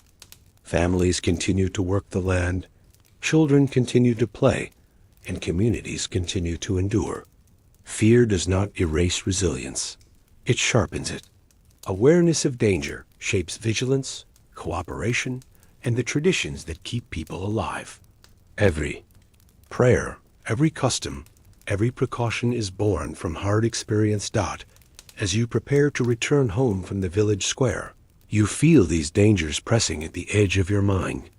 They are not extraordinary threats, but ordinary ones, woven into the very fabric of existence. To live in the Middle Ages is to accept constant risk, to endure it with resilience, and to survive despite it. The night may feel peaceful for now, but survival in this world always depends on vigilance, humility, and the strength of the community around you. Food is the backbone of survival in the Middle Ages, yet it is also one of the most fragile elements of daily life. Every meal represents not just nourishment, but months of labor, luck with the weather, and careful preservation. In a world without supermarkets, refrigeration, or consistent harvests, preparing and securing food is both a constant struggle and a central part of existence. Your day is shaped by the rhythms of eating and the effort required to make it possible. The diet of a medieval peasant is simple, repetitive, and humble, yet it is the result of enormous work. Bread, pottage, and ale form the foundation of nearly every meal, but each comes from a cycle of preparation that stretches far beyond the moment of eating. Bread, for instance, is not just baked, it is the culmination of seasons. In the spring, fields are plowed and sown with grain, a process requiring days of labor under the guidance of the community and the Lord's requirements. Summer demands weeding, tending, and praying against storms or drought. Autumn brings harvest, the frantic gathering of every ear of wheat or rye, for every handful counts. Then the grain must be threshed, ground into flour at the mill, and carefully stored in sacks safe from pests and damp. When at last bread is baked, you taste not just the flour, but the memory of labor across months. Pottage, the second staple, is a kind of thick stew made from whatever ingredients are available: barley, peas, beans, onions, leeks, carrots, and sometimes a scrap of meat or fish. It simmers for hours in the cauldron, bubbling slowly over the hearth, absorbing flavor from the herbs and vegetables that change with the season. Each household has its own rhythm of pottage, dictated by gardens, markets, and fortune. In the lean months, it may be thin and bland. After a harvest, it may be thick and hearty. Regardless, it fills stomachs and stretches ingredients as far as possible. Ale accompanies these meals not as a luxury, but as a necessity.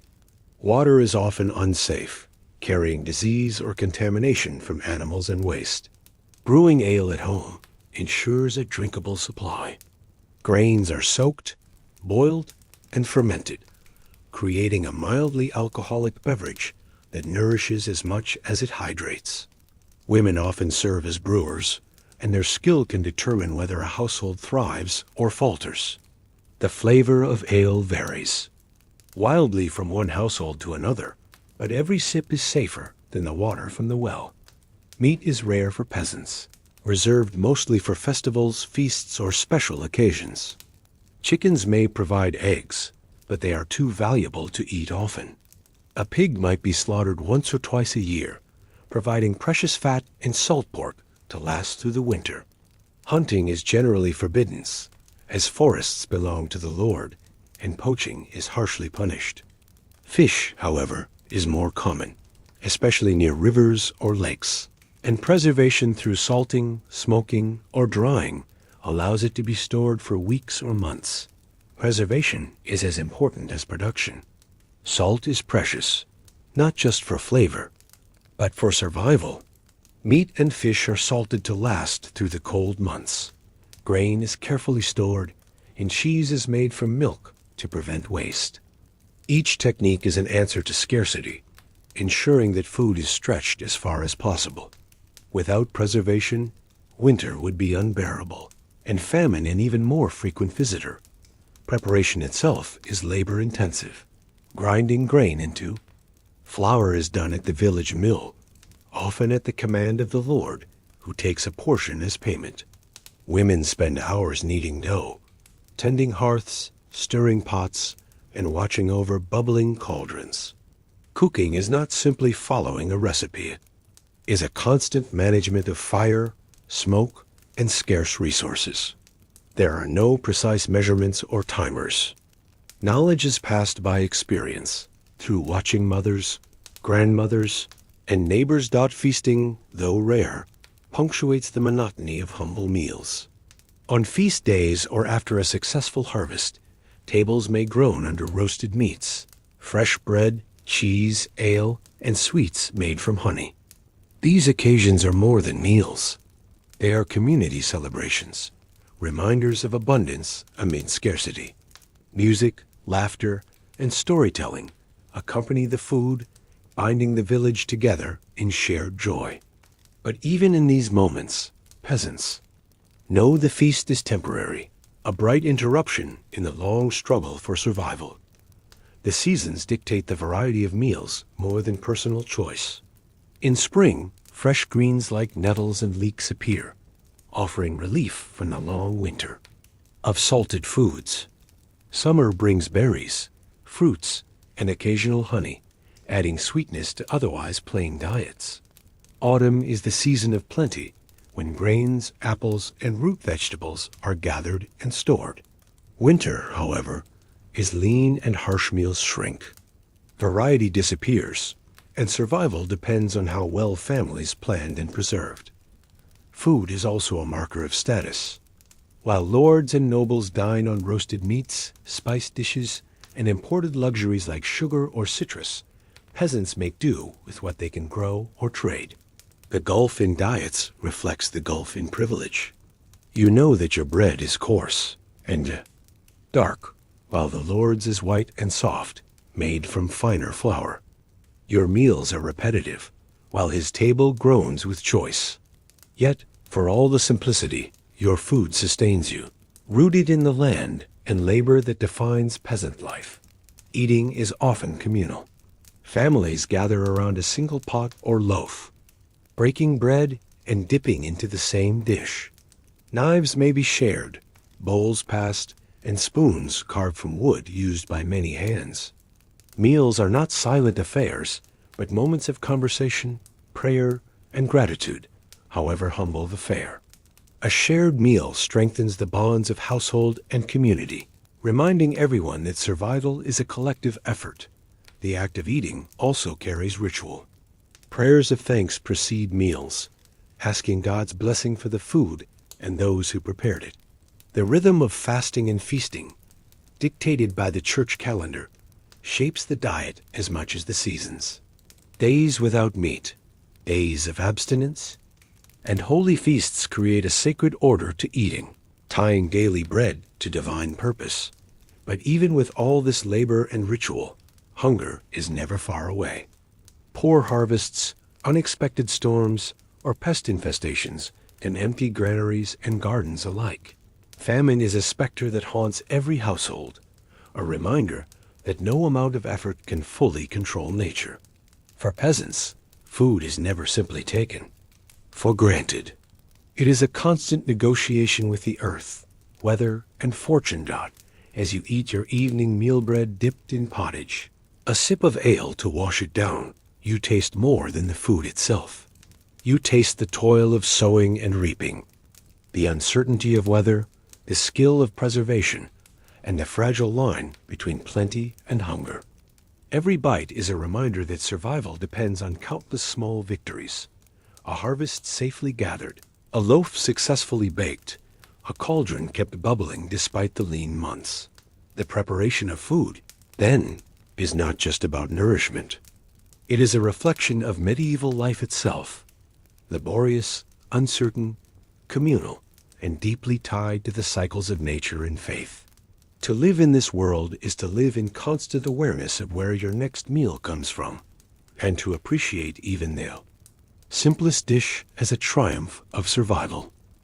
As daylight fades and the sun dips below the horizon, the medieval village transitions into a different world, one ruled by shadows, silence, and uncertainty.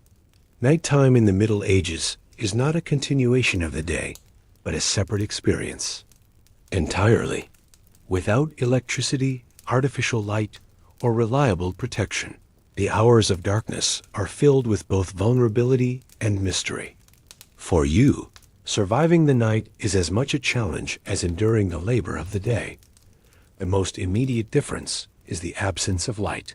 Candles exist, but they are precious, made from expensive beeswax or cheaper, smoky tallow. Most peasants cannot afford to burn them freely. Instead, the household relies on the fading glow of the hearth fire, its embers carefully tended to last until morning. A small rushlight, dipped in animal fat, might offer a dim flame, but it sputters quickly and fills the room with acrid smoke. Darkness dominates, pressing into every corner of the home, turning familiar surroundings into looming shapes. This lack of light dictates behavior. Once the sun sets, activity dwindles. Families gather in the single-room dwelling, sharing the last meal of the day, exchanging quiet conversation, and preparing for rest. Children are hushed, tools are put away, and animals are secured. Silence falls across the village, broken only by the occasional bark of a dog, the rustle of animals in their stalls, or the distant hoot of an owl. The stillness is profound, a stark contrast to the bustle of daylight. But darkness also brings fear. The medieval mind is steeped in superstition, and night is believed to be the domain of spirits, demons, and wandering souls. A boundary between the natural and the supernatural feels thinner after sunset. Shadows are not just shadows. They may conceal malevolent forces. The howling of wolves beyond the fields, the creak of wood, or an unexplained draft can stir terror. Prayers, charms, and blessings are whispered before bed, seeking divine protection against unseen dangers. Practical threats also loom. With no sturdy locks or secure windows, homes are vulnerable. Bandits may prowl under cover of night, seeking to steal grain, tools, or livestock. Stray animals or wolves may encroach on the village outskirts, drawn by the scent of livestock. Fire is a constant danger, as one spark from the hearth could consume the thatched roof while the family sleeps. The night, therefore, is never entirely safe. Sleep itself is different from what you know in the modern world. Historians believe medieval sleep was often segmented into two phases. After dusk, families would go to bed early, sleeping for several hours before waking again around midnight. This first sleep is followed by a period of wakefulness, during which people might pray, tend to the fire, converse quietly, or even step outside to check on animals. Then comes the second sleep, lasting until dawn. This rhythm fits the natural cycle of darkness and limited light, shaping the very experience of rest. Where you sleep also reflects your social status. In a peasant household, the entire family often shares a single bed or sleeps on straw pallets spread across the floor. Blankets are rare, and warmth is provided by piling bodies together beneath rough wool or animal skins. Privacy does not exist. You sleep alongside your children, spouse, and perhaps even servants or grandparents. The closeness offers comfort and heat, but it also means disrupted sleep as every cough, stir, or movement ripples through the room. Noise, too, shapes the night. While the village itself is quiet, the natural world comes alive after dark. The chirping of insects, the croak of frogs, the howling of wolves, and the occasional distant thunderstorm remind you that the night is not empty. For those living near forests, the sounds of rustling leaves and snapping branches evoke both curiosity and fear. Without light to explain them, every noise carries weight. The church bells also structure the night. In larger villages or towns, bells may ring for night prayers or matins before dawn, reminding the faithful that even sleep is ordered by the rhythms of worship. Monks in nearby monasteries rise at intervals to chant the divine office, their voices carrying faintly through the stillness. Religion permeates the darkness, offering both reassurance and discipline. For those who wake in the middle of the night, this time can feel strangely reflective. Some use it for prayer, believing that the hours between midnight and dawn are especially potent for spiritual connection. Others tend to chores impossible by day, such as mending clothes by the dim light of the hearth, or quietly discussing matters within the family. The night wakefulness is not seen as unusual, but as part of the natural order of life. Yet, despite its rhythms, the night always carries uncertainty. Illness often worsens after dark, with fevers rising and remedies harder to prepare. Childbirth, which could come at any hour, feels especially perilous at night, when midwives must be summoned through dark paths and supplies are limited. For many, the darkness intensifies vulnerability, making every event feel more dangerous. The concept of safety is fragile. Families hope their doors hold, their fires smolder gently, without flaring, and their animals remain secure. Sleep is an act of faith. Trust that dawn will come, that no misfortune will strike, and that the thin walls of the home will protect against both worldly and unworldly threats. Dreams themselves are treated with seriousness. The medieval imagination sees dreams as messages from God, warnings, or omens. A troubling dream might be recounted to a priest, while a hopeful vision could bring comfort. The line between the conscious fears of the night and the imagined fears of the dream is thin, blurring the experience of rest into something deeply spiritual and uncertain. For nobles and lords, the night is somewhat different. Their larger homes offer multiple rooms, separate beds, and servants to maintain security. Tapestries and heavy blankets ward off the cold, while guards patrol the grounds. Yet even in castles, fear persists.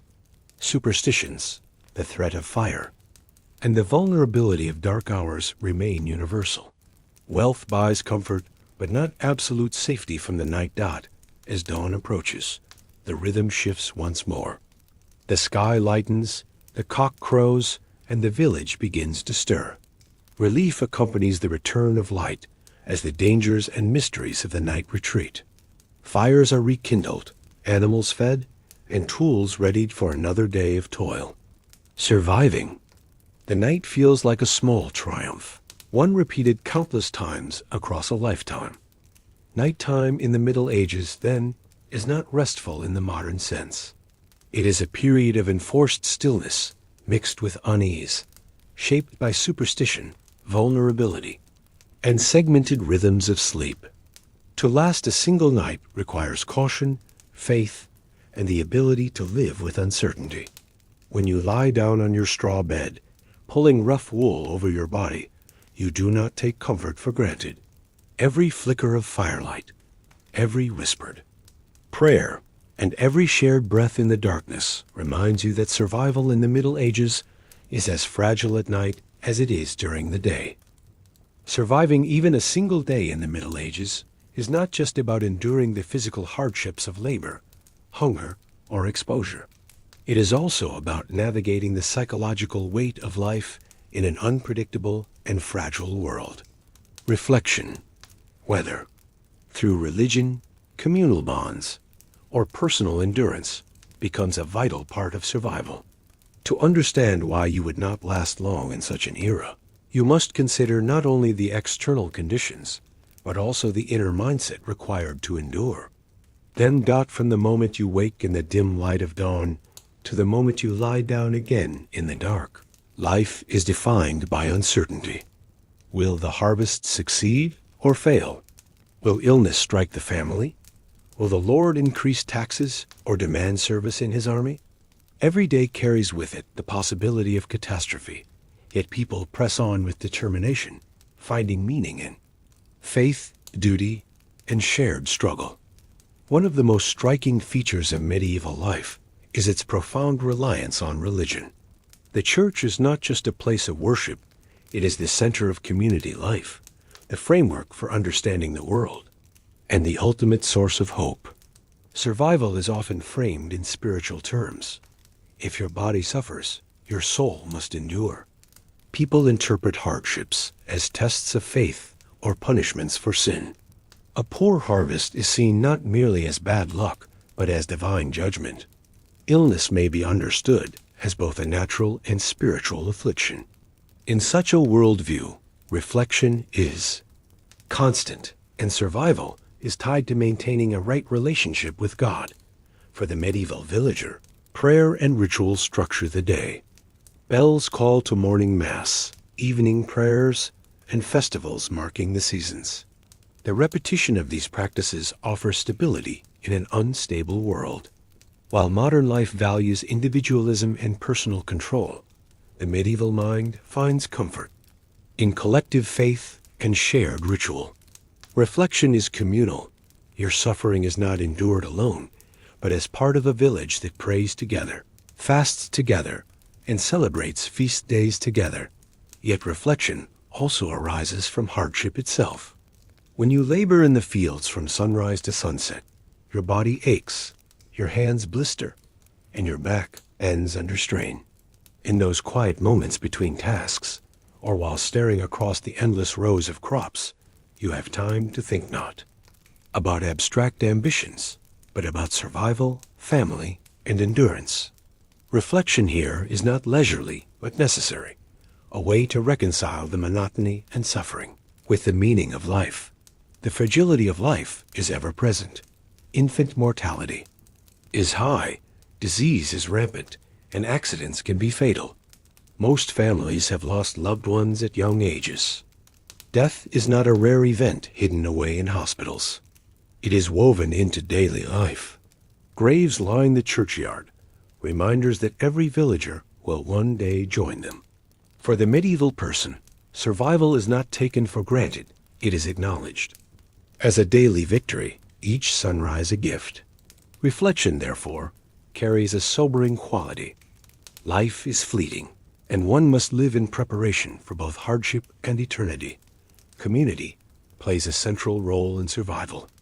Unlike in modern societies, where independence is prized, in the Middle Ages, you cannot survive alone. Neighbors help one another during harvests, share tools, and provide aid when illness strikes. In return, you are expected to contribute your labor, your loyalty, and your obedience. Reflection often centers on your place in this collective. Are you fulfilling your duties? Are you supporting your family and neighbors? To fail is not merely a personal failure, but a threat to the survival of the entire group. Still, there are moments of private reflection. At night, during the hours of wakefulness between the first sleep and second sleep, villagers often engage in prayer, quiet conversation, or contemplation. Without the constant noise and distractions of modern life, the mind turns inward. People reflect on the meaning of dreams, the fortunes of the harvest, the health of loved ones, or the state of their soul. These hours in the quiet dark offer a rare opportunity for introspection, shaped by fear, hope, and faith. For nobles, reflection takes on a slightly different form. Lords and ladies must consider the management of estates, the loyalty of vassals, and the threat of rivals. Their survival depends not only on physical endurance, but on strategy and foresight. Reflection for them is political as well as spiritual. A single poor decision can lead to rebellion, loss of wealth, or even death. Despite greater comfort, their lives are precarious in ways that peasants may not imagine. In both noble and peasant life, storytelling also provides a form of reflection. Around the hearth, families share tales, biblical parables, legends of saints, or folk stories passed down through generations. These stories are not mere entertainment, but moral lessons and reflections of cultural values. They teach courage, patience, and the dangers of pride. For a villager, reflection often comes through listening to these stories, drawing connections between myth and reality, and learning how to endure suffering with dignity. Another key element of reflection is gratitude. In a world where survival is uncertain, gratitude is essential for morale. A successful harvest, a healthy birth, or simply surviving the winter inspires deep thankfulness. Feasts and holy days celebrate these moments, reinforcing the idea that survival itself is cause for joy. Reflection here is about appreciating small victories in a life dominated by struggle. To modern eyes, this constant reflection on hardship, faith, and mortality might seem oppressive. But for the medieval person, it provides meaning and resilience. Without antibiotics, electricity, or reliable food supplies, survival is not guaranteed. Reflection is a tool for coping, a way of turning suffering into purpose and uncertainty into faith. It transforms what might otherwise feel unbearable into something endurable. If you were thrust into this world, your greatest challenge would not only be the labor, the hunger, or the disease. It would be the mindset. Modern life shields you. From constant reflection on survival, you do not rise each morning wondering if food will be sufficient, if illness will strike fatally, or if bandits will appear at night. But in the Middle Ages, this vigilance is constant. Survival requires not just strong hands, but a steady heart and a mind trained to see meaning in hardship. In the end, reflection and survival are inseparable in the medieval world. To endure the harshness of daily life, you must adopt a worldview that accepts suffering as natural, death as inevitable, and faith as the ultimate comfort. Without this mindset, the weight of uncertainty would crush you long before hunger or cold. This is why, even if you could endure the physical challenges of the Middle Ages, you might not last long mentally or emotionally. Survival is not just about living, it is about finding meaning in the struggle to live. When imagining the Middle Ages, one might think only of constant labor, endless toil, and relentless hardship. While that is true for the majority of daily life, it is important to recognize that leisure did exist, though rare, brief, and very different from modern recreation. For medieval people, leisure was not a luxury to be pursued for personal pleasure, but rather a short reprieve from work, often tied to religious calendars, community traditions, or seasonal rhythms. If you lived as a peasant, your opportunities for leisure would be tightly woven into the fabric of survival. The Lord's demands, the church's influence, and the changing seasons dictated your life. Yet within these rigid structures, moments of rest, celebration, and even joy emerged. To understand medieval leisure, you must strip away modern assumptions of vacations, entertainment industries, and abundant free time, and instead step into a world where every spare hour is precious. The most significant form of leisure came during holy days and feast days, of which there were many across the year. The medieval calendar was punctuated by religious festivals: Christmas, Easter, Pentecost, and countless saints' days. On these days, peasants were often excused from field labor, though they might still have household chores. The church services were followed by communal celebrations, feasting, singing, dancing, and games.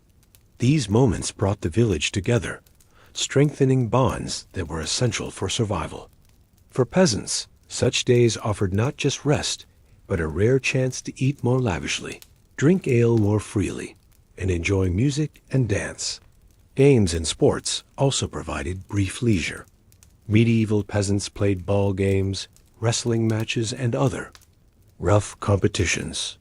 Some of these resembled early forms of football, though far more chaotic and violent than modern soccer.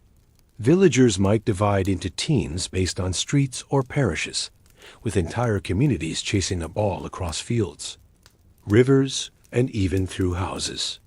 Injuries were common, but the sense of excitement and camaraderie made the risks worthwhile. Wrestling, archery, and tug-of-war were other popular amusements, often taking place after church or during festivals. Music was another central form of leisure. While the wealthy could afford professional musicians, peasants relied on their own instruments and voices. Flutes, drums, and simple stringed instruments provided accompaniment for dances in the village square. Singing was communal, passed down through generations, with songs celebrating love, labor, and faith.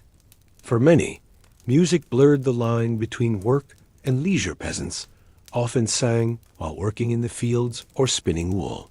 Yet in moments of respite, songs transformed into shared joy, strengthening community bonds. Storytelling, too, was a vital form of leisure. With little access to books, most villagers relied on oral traditions. After long days of work, families gathered by the hearth, telling tales of saints, local legends, or cautionary fables. These stories carried moral lessons, but also entertained, offering an escape from the hardships of daily life. Professional storytellers and traveling minstrels occasionally visited villages, bringing fresh tales of distant lands, heroic knights, and mythical creatures. For a people with limited horizons, these stories offered a taste of adventure beyond their small communities. For children, play was their primary leisure, though often intertwined with work. Young boys and girls made toys from wood, cloth, or clay fashioned by their parents or siblings.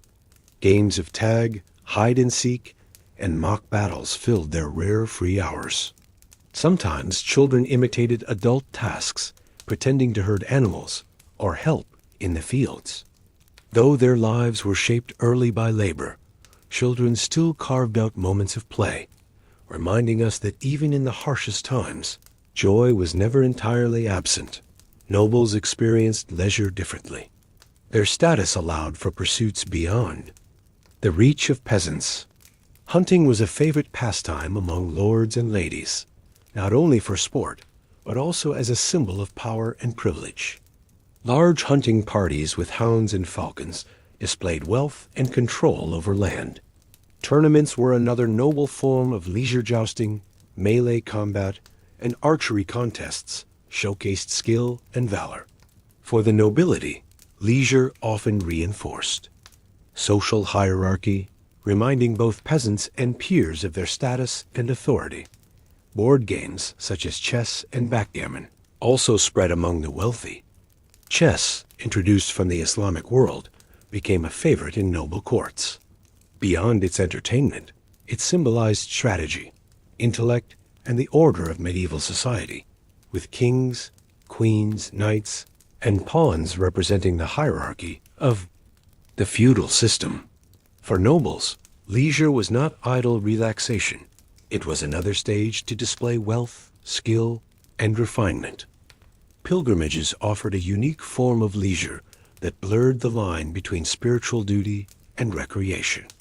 While rooted in religious devotion, pilgrimages provided opportunities to travel, meet new people, and experience new cultures.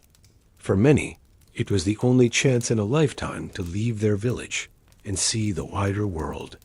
Pilgrimage routes became social as well as sacred, filled with markets, inns, and entertainers.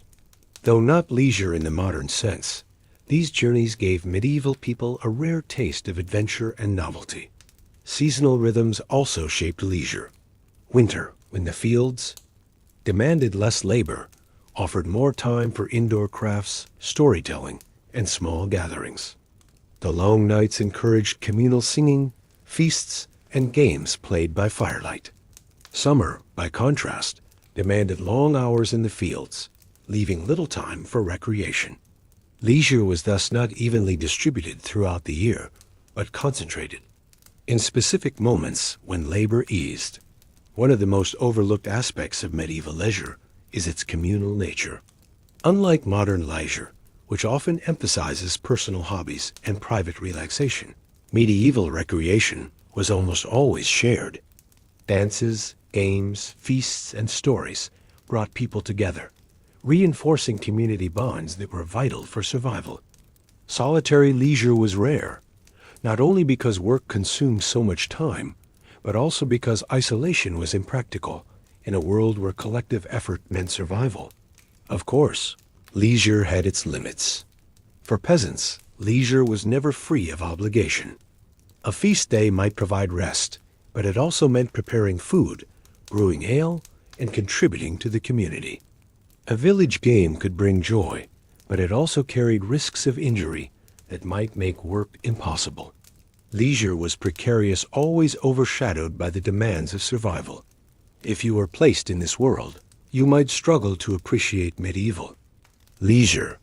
Accustomed to streaming entertainment, endless consumer goods, and hours of personal free time, you might find medieval recreation sparse and unsatisfying. Yet for those who lived then, these moments of joy were deeply meaningful. A single day of feasting after weeks of hunger, or a night of dancing after months of labor, could restore spirits and strengthen the will to endure. Ultimately, leisure in the Middle Ages reveals much about human resilience. Even in a world defined by hardship, people sought moments of joy, laughter, and connection. These rare reprieves from toil did not erase the difficulties of life, but made them bearable. They remind us that even in the harshest eras, humanity finds ways to celebrate, to play, and to reflect.